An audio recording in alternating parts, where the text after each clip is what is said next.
Hello friends, I am Himabindu. In today's class, we are discussing Science and Technology Current Affairs for 23 Prelims and Mains on Unacademy. To begin with, let us know about the CAR T-cell therapy for cancer.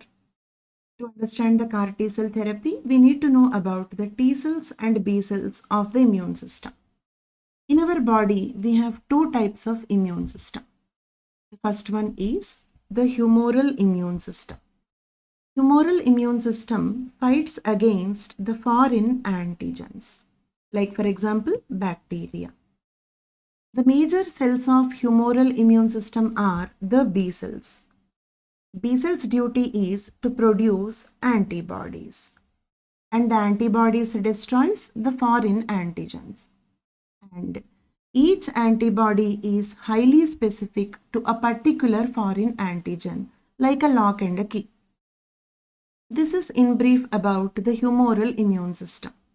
And the other immune system is cell-mediated immune system. Cell-mediated immune system fights against the altered self-antigens or the altered self cells.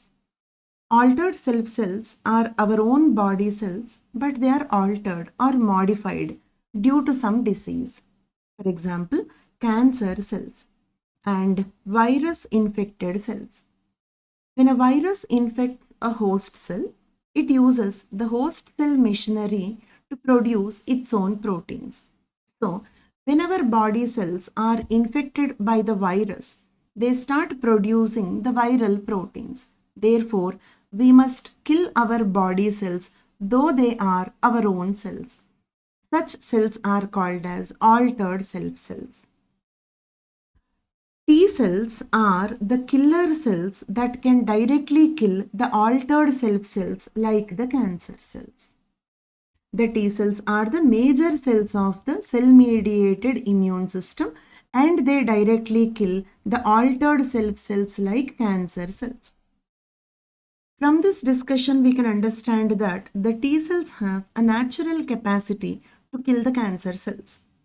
But in the CAR T-cell therapy, we are going to engineer or modify these killer T cells so that they can more effectively kill the cancer cells. Also, they can target on a specific type of cancer instead of killing all the cancer cells in general. Let us try to understand how to engineer these killer T cells. Assume that this is a blood cancer cell, a leukemia or a lymphoma cell. This cell is having a unique antigen on it called the CD19 antigen. Remember the name CD19 antigen. This antigen is unique to the lymphoma cells. It means this is not present on our other body cells and other types of cancers like some liver cancer, lung cancer, etc.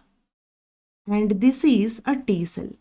The killer T cell we discussed in the cell-mediated immune system. T cells have a structure called as the T cell receptor.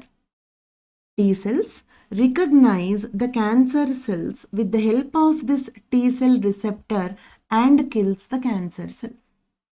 These are the normal T cells, not the engineered T cells. Now we are going to engineer this normal T cells. Let us see how we are going to do that.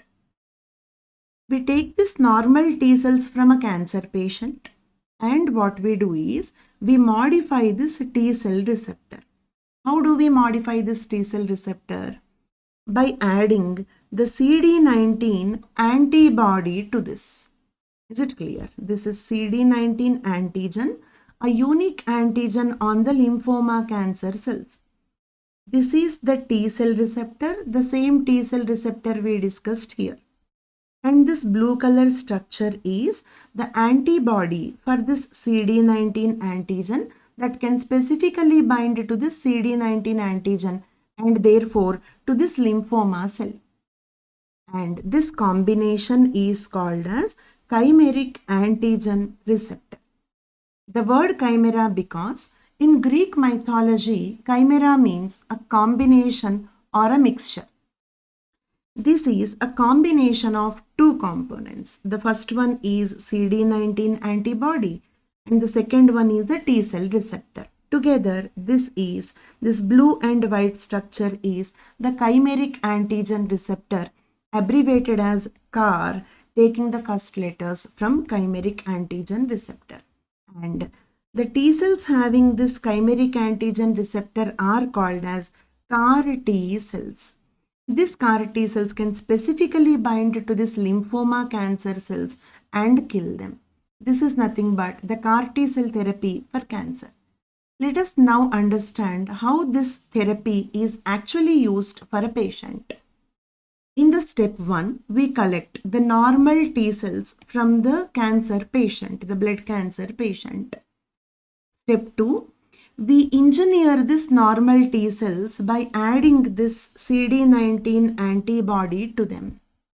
It means we made the CAR T cells in the laboratory. Step 4, we multiply these CAR T cells in the laboratory. And step 5, we inject this multiplied CAR T cells back into the patient's body, inject them back into the patient's body so that they can kill the lymphoma cancer cells specifically. That's it. This is the CAR T cell therapy for cancer. And is this therapy having any side effects? Yes. Because in this procedure, we are injecting large number of CAR T cells, the killer T cells into the patient's body. This includes a widespread activation of the immune system so that there will be collateral damage to the healthy body cells also. It means these T cells can kill some normal healthy body cells as well. That is the side effect of the CAR T cell therapy. But even the other cancer therapies like chemotherapy, radiotherapy also have a similar side effect of collateral damage of the healthy body cells. This is one of the good alternatives to the cancer treatment. But the major limitation of this technique is its affordability. This is a very costly technique and is not affordable to the common man at the moment. But as the technique advances, as the more usage, the cost may come down. Presently, it is not affordable. That is the major limitation of this technology. Now, moving on to the next article. The next article we are discussing is from ICT, Computer Technology. We are going to discuss about the evolution of the internet from Web 1 to Web 5. Why this particular concept was in the news? The blockhead Dorsey's Bitcoin business division recently announced the development of Web 5. In that context, the evolution of internet from Web 1 to Web 5 is discussed in the newspapers. Let us now understand the evolution of internet from Web 1 to Web 5. First, let us see about the Web 1. Web 1 is called the read-only or the static internet. It was used from 1989 to 2005. Read-only means what? Here, the users are passive users. It means they cannot interact with the content on the internet. They can only read the article which is there on the web, or they can watch a video which is there on the web, or they can listen to some music on the web, but they cannot interact with that. Therefore, it is called read-only web. The second one is Web 2, that is 2004 to date. It means presently we are using Web 2 only. Though we are discussing about even the Web 3, Web 4, Web 5 also, but still we are using only Web 2. Web 2 is the internet that we all are using nowadays, like for example the Facebook, Google, Twitter, YouTube, Instagram, etc. It is read and write web. Read and write means we can read an article on the web, or we can watch a video on the web. We can listen to some music on the web. Not only that, you can upload a video on the web. You can upload a music file or some content, a written article on the web. So it means it is an interactive web. Not only that, we watch a video on the web and we can upload a video. We can also interact with the video uploaded by the other users in the form of like, share, comment, etc. So this is read and write web, where the users are not passive users and they are actively interacting with the content on the internet. But the major limitation of the Web 2 is here it is centralized. Centralization is its major disadvantage. That is, the user's identity details and the data is owned by some data fiduciaries like the Facebook, Instagram, YouTube organizations. They own your identity details and your data, and they can use it for their commercial purposes, so that your data or the identity details can be misused. So this is the Web 2 advantages and the limitations. Now moving on to the Web 3. Web 3 will have all the features of Web 2 that we need not discuss here. It means it is interactive web, read and write web, etc. But it will solve the problem of the Web 2. What was the problem in the Web 2?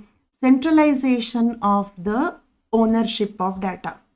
That is, the data fiduciary is owning your identity details and data. Here, that problem is solved. It means using blockchain technology. Blockchain technology is a distributed, decentralized ledger where all the users in the blockchain will have access to the data, but nobody controls the data. It means instead of a central organization controlling your data, all users own and control their own identity details and their own data. It means with all features of Web 2 plus solving the problem of Web 2, okay, that is having decentralized control over the identity details and data is nothing but the Web 3. And the Web 3 is also called as the semantic web. The word semantic means meaning. So semantic web word is used because the Web 3 can understand the intention of your search. For example, when two people search for the same content, it can give a different content to both the people by understanding their exact requirement. That is a customized search possible. The internet understands your requirement. How does the internet understand your requirement? Using artificial intelligence, machine learning. It means with more and more experience, with more and more big data. Big data means a large amount of data. The main difference between artificial intelligence and biological intelligence is the biological intelligence is emotions based. We learn out of experiences, we learn out of emotions. Whereas machine learning or artificial intelligence is memory based. The more and more data you provide to the machine, the more and more intelligent it becomes. So with more artificial intelligence, using big data, that is enormous amount of data, a machine called the computer will learn and understand your requirements and will give you a customized content. Therefore, it is called as the semantic web. So having all the features of Web 2, plus it will understand your intentions and will give you a customized data, plus decentralized control of your identity details and data is nothing but the Web 3. But in Web 3, there is a small problem. That is, Web 3 is anonymous. Look at here. In this table, I compared the Web 1, 2, 3 and 5. As we have already seen, this is read only and all these are read and write. Read and write, read and write, read and write. Plus Web 3 and Web 5 is not only read, write, but you also own what you have, what you are reading and what you are writing there. Read, write and own. So the common point between Web 3 and Web 5 is in both of them you have read, write and also you will control your own data. There is no centralized control over the data. Okay. And Web 1 is static. This is centralized and they both are decentralized. Then Web 1, Web 2 are onymous. Onymous means what? If you upload some content, okay, the viewers will know who uploaded the content. For example, now if I upload this particular video, the viewers will know that it is the person who uploaded this particular video. It means I'm not uploading this anonymously. This is onymous. Web 2 is onymous, whereas Web 3 is anonymous. In Web 3, if you upload a video, viewers do not know who uploaded the video. Or in Web 3, if you write an article, the viewers do not know who wrote that article. It means it is waste of your effort. With great effort, when you have written an article for the internet, when the viewers do not know your identity, it means you are anonymously doing it. You will not get that popularity which is expected. That is a limitation of the Web 3. And Web 5 is onymous. So what we can say is Web 5 is a combination of Web 2 and Web 3. Web 5 is a combination of Web 2 and Web 3. Which feature of Web 2 is taken? Onymous feature of the Web 2 is taken here. It means in Web 5, it is onymous. It means the viewers will know the identity of the person who uploaded the content. Plus, like Web 3, it is decentralized. So, decentralized like Web 3, onymous like Web 2, a combination of Web 2 and Web 3 is Web 5. I hope the comparison of Web 1, 2, 3 and 5 is clear. Let us go back to our discussion. We discussed till the Web 3, okay, and now let us see about the Web 4. In the table, we compared Web 1, 2, 3 and 5, but we did not compare about the Web 4 because Web 4 is a kind of a continuity of the Web 3. It is not kind of a unique next stage, a special second stage, we cannot say like that. It is just a continuity or a little improvisation of Web 3 itself.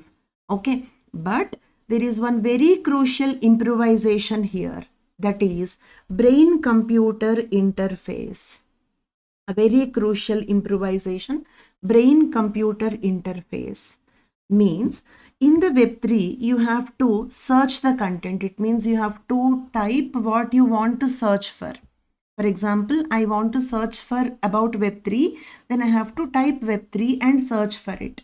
For example, if the user is a physically disabled person, like say for example, cannot see, cannot type, okay, something like that. In that case, he cannot use the internet. But brain-computer interface is an interface between the computer and your brain.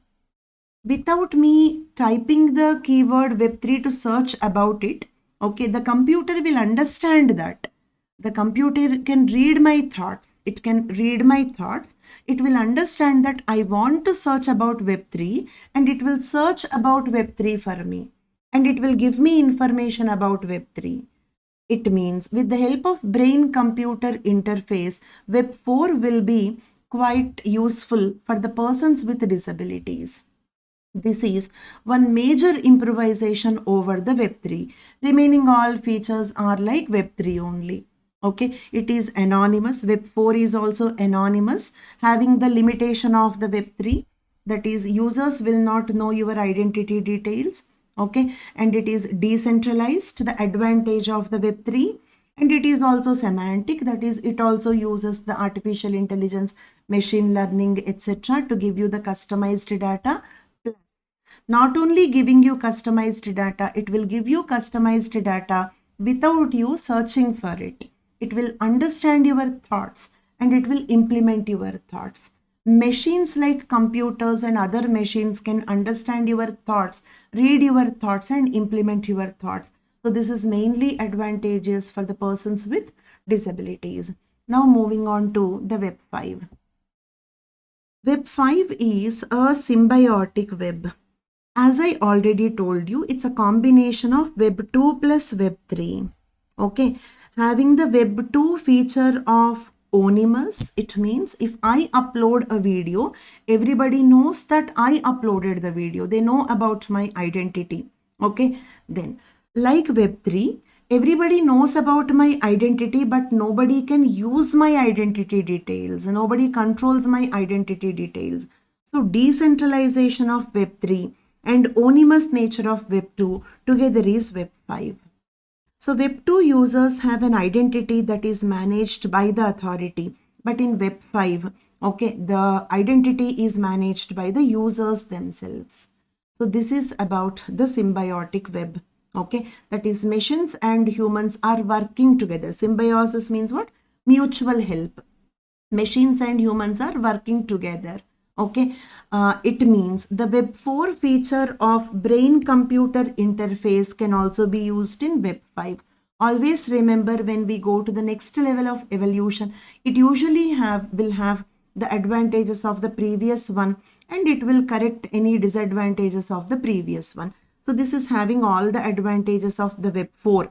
Okay, that is like the brain computer interface and semantic web, symbiotic web, interactive. All these advantages and decentralization will be there. Plus one addition is anonymous nature. It means the users will come to know about your identity, but they cannot use your identity. So this is Web5. And there are some three important pillars of Web5, that is decentralized identifiers, verifiable credentials, and decentralized web nodes. Let us try to understand what they are. Decentralized identifiers means those IDs, for example, a user ID, okay, that is not controlled by any authority. For example, your user ID, which is not controlled by some Facebook or YouTube. Is it clear? That is nothing but decentralized identifiers.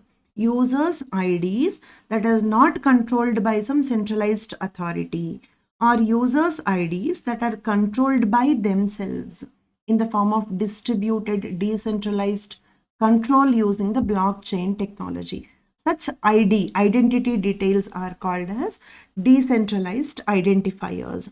Next one, verifiable credentials. Verifiable credentials means like your passport, license, etc., but the digital version of it. And they are digitally signed, so therefore it is difficult to tamper them. So that is nothing but verifiable credentials. Okay, like your passport, license, etc., but digital versions, digitally signed, difficult to tamper. So it means more authentic when compared to manually giving the credentials. Okay, next one, decentralized web nodes. Look at the word node, focus on this word node. In the case of blockchain technology, when many computer systems are connected together through the blockchain, each computer system or each processing unit is called as a node. It means if my computer is connected to the other computers through blockchain, then my computer or my processing unit is called as a node. And it is also called as a decentralized web node. Okay, because whatever is there in my system, everybody will have access to it, but they cannot edit that, modify that, or misuse that. Is it clear? That is nothing but decentralized web nodes. Okay, so these are the three important pillars of Web 5. This is about the evolution of internet from Web 1 to Web 5. Now moving on to one more article. This article is again from biotechnology. And as we are discussing the current affairs, the articles are not connected to each other. We are discussing some miscellaneous important articles from the recent newspapers. Okay, so now let us see one more article from the Science and Technology, that is vaccine trial soon amid the fear of Ebola virus. You might have heard about the Ebola virus, a virus with very high fatality rate. Approximately 50 to 60% of the infected people were dying. So such a severe infection was the Ebola virus disease. Just like the COVID-19 virus, the SARS-CoV-2, the Ebola virus was also having different strains. In the case of viruses, when we use the word strains, the word strain means a particular variety of that virus. Here we are discussing about two strains of the Ebola virus. The first strain is the Zaire strain, okay, and the other one is a Sudan strain. For Zaire strain, we have already made the vaccinations. The vaccine is available for the Zaire strain of the Ebola virus. But for the Sudan strain, there is no vaccination as of now. But the vaccines are already made, but they are not tried on the human beings. Why the vaccines could be tried? Why the Zaire strain vaccines could be tried on the human beings? Because the Zaire strain caused a major outbreak. It means many humans got infected. So they had infected people to try the virus. But the Sudan strain did not cause a major outbreak. It means very few people were infected with the Sudan strain. So to try the vaccine, they did not get enough patients. So the human trials of the Sudan strain virus was not completed. So let us summarize this. There are two strains of the Ebola virus, the Zaire strain and the Sudan strain. For Zaire strain, we have vaccine and also the vaccine was tried on the human beings. Human trials completed. But Sudan strain was not yet tried on the human beings, but its trials on monkeys completed. And on the monkeys, it was proven to be safe. Okay, on the monkeys, it was proven to be safe. And the virus was tested on the monkeys and was found to be effective in protecting against the virus. Besides Merck's vaccine for Sudan strain, a company called Merck developed a vaccine for the Sudan strain. But not only that company, other companies like Sabin Vaccine Institute and the University of Oxford also tried to make vaccines for the Sudan strain. Okay, and this Merck company used vesicular stomatitis virus platform. What do you mean by using vesicular stomatitis virus platform? In general, look at this diagram. I'll try to explain this. This red color part of the circle is vesicular stomatitis virus.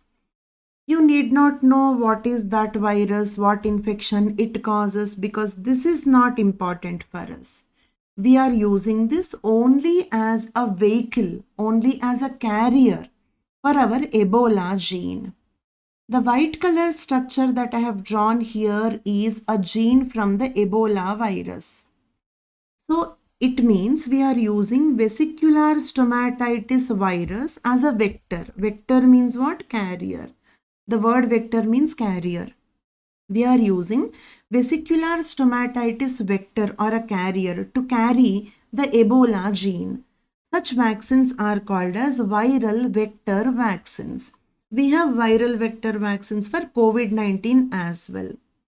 The vaccine made by Merck company, listen carefully, the vaccine made by Merck company for the Sudan strain of Ebola virus is using the vesicular stomatitis virus as a vector. Similarly, for the same Sudan strain of Ebola virus, other institutes also made vaccine.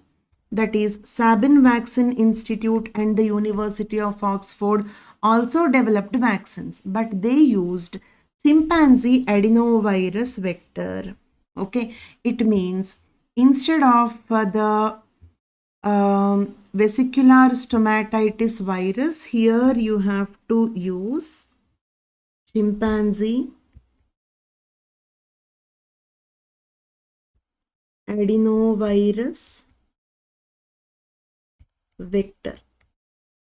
Okay, and what we are injecting in that is the same, that is the Ebola virus gene. Ebola gene. Okay, so the only difference is the Merck company injected the Ebola gene, Sudan strain of Ebola gene in vesicular stomatitis virus vector, whereas Sabin Vaccine Institute and University of Oxford have injected the Ebola gene in chimpanzee adenovirus vector. And interestingly, this chimpanzee adenovirus vector is the same vector which is used in AstraZeneca COVID-19 vaccine. Okay, AstraZeneca company used the same vector for a COVID-19 vaccine also. Not only COVID-19, this chimpanzee adenovirus vector is used for COVID-19, Ebola, Zika, Nipah. Okay, it means the chimpanzee adenovirus vector is the same, but we differ with the gene that is inserted in this. If you insert Ebola gene in this, it will make Ebola vaccine. If you insert COVID-19 gene in this, it will make COVID-19 vaccine. All these vaccines are called as viral vector vaccines. And this particular vaccine is tried using ring vaccination strategy. What do you mean by ring vaccination strategy? For example, here we give the vaccination only to the close contacts of the infected people. Okay, and then again, if this person is infected, his close contacts will be given the vaccination. And if another person is infected, their close contacts will be given the vaccination. Giving the vaccination only to the close contacts of the infected people is called as ring vaccination strategy. This is about the vaccine development for the Ebola virus. Then, now let us move on to one more article. This article is about the space technology. Okay, this is regarding the Shukrayaan mission. Why Shukrayaan mission was in the news recently? Because the Shukrayaan launch date was postponed. Earlier, I think it was scheduled to be launched in the year 23 or 24, but now the date is postponed to 2031. And 2031 will be the year in which even NASA and European Space Agency are going to launch their Venus missions. NASA's Venus missions are Da Vinci Plus and Veritas, and European Space Agency's Venus mission is Envision. And 26-27 year, China is also planning to launch a Venus mission. So along with China, NASA and the European Space Agency, ISRO is also planning to launch a Venus mission called Shukrayaan, and its launch date is postponed to 2031. In that context, this was in the news. So now let us know a little bit more about this Shukrayaan mission. Shukrayaan 1 will be an orbiter mission. It means it will only orbit around the Venus, but it is not going to land on the Venus. For example, if this is Venus and this is the orbit around the Venus, and this will be the Shukrayaan 1. Okay, it means it is orbit. It will orbit around the Venus, but it is not landing onto the Venus. And its scientific payloads contains. Payloads means what? Any instruments we send in that satellite to do some analysis there. So such payloads, scientific payloads, means some instruments that we send. Let us see what instruments are planning to be sent along with Shukrayaan 1. The first one is a high-resolution synthetic aperture radar. Let us now understand about the synthetic aperture radars. I would like to explain about this in detail because not only Shukrayaan 1, many of our previous missions also used the synthetic aperture radars. You will listen this word in many missions and launches. So let us understand what it is. To understand the synthetic aperture radar, we need to know about what is radar. Radars can be classified in two ways. In first way, we can classify the radars into active radars and passive radars. An active radar will emit the radio waves and it will hit a target. The radio waves will hit the target and they are reflected back. and the radar will analyze the reflected back radio waves from the target to detect the target. These are called as active radars. Whereas passive radars, they do not emit the radio waves. They just receive the radio waves from the target if it is emitting the radio waves. And it can detect the target with the help of these radio waves. So this is one way of classifying the radars into active radars and passive radars. One more way to classify the radars is beam radars and synthetic aperture radars. In beam radars, what happens is the radar, let us assume that this is a radar, it is emitting the radio waves and the radar is static, it is not moving, and like a pendulum, it will emit a beam of radio waves. The beam of radio waves will span across the target just like a pendulum, like this. Okay, like I have shown here. This is beam radar. Because beam radar is static and it is throwing a beam of radio waves like this, it cannot cover large surfaces. Second type of radar is synthetic aperture radar. Synthetic aperture radar is not static like this, rather it is moving. It will move on the surface. It means here the radar is tied to a spacecraft or an aircraft. So it will travel on the surface.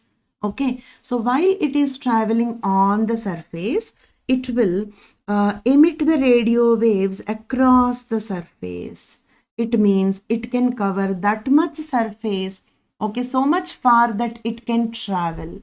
It means synthetic aperture radars can cover larger targets when compared to the beam radars. And the synthetic aperture radars also differ in their efficiency. It means if this spacecraft to which the radar is tied can cover a large distance before the radio waves are reflected back. Okay, let me try to explain like this.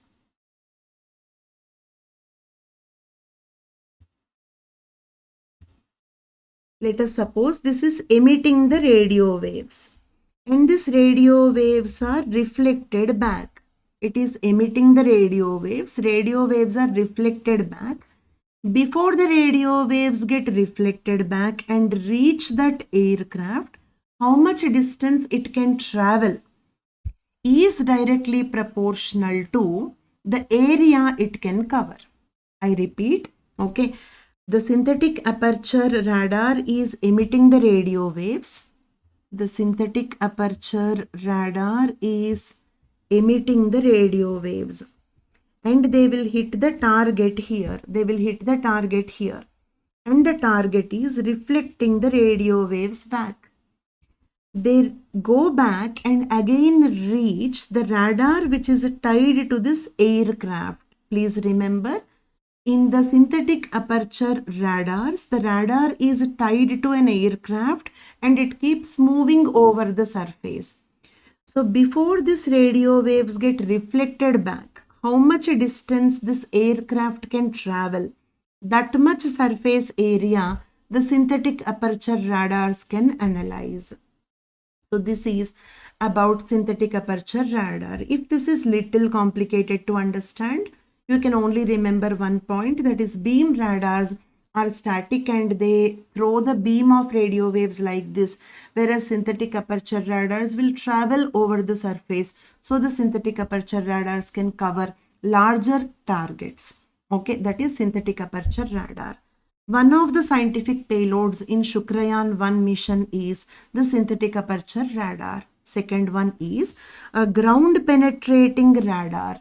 It means, as you might have studied earlier, Venus is covered by thick clouds. This ground penetrating radar can penetrate those clouds and reach the ground of the Venus and study about the ground of the Venus. These are the two important instruments that we are planning to send in the Shukrayaan-1 mission. And what are the objectives of Shukrayaan-1 mission? The mission is expected to study the Venus geological and volcanic activities. This mission will study any volcanic activities under the ground of the Venus. And investigation of surface composition of the Venus plus shallow surface stratigraphy. Okay, stratigraphy means what? Stratigraphy means studying the layers under the ground like this. Not only studying the surface, also the radiations will penetrate under the ground and will study the layers under the ground of the Venus, but not very deep layers. Shallow surface stratigraphy.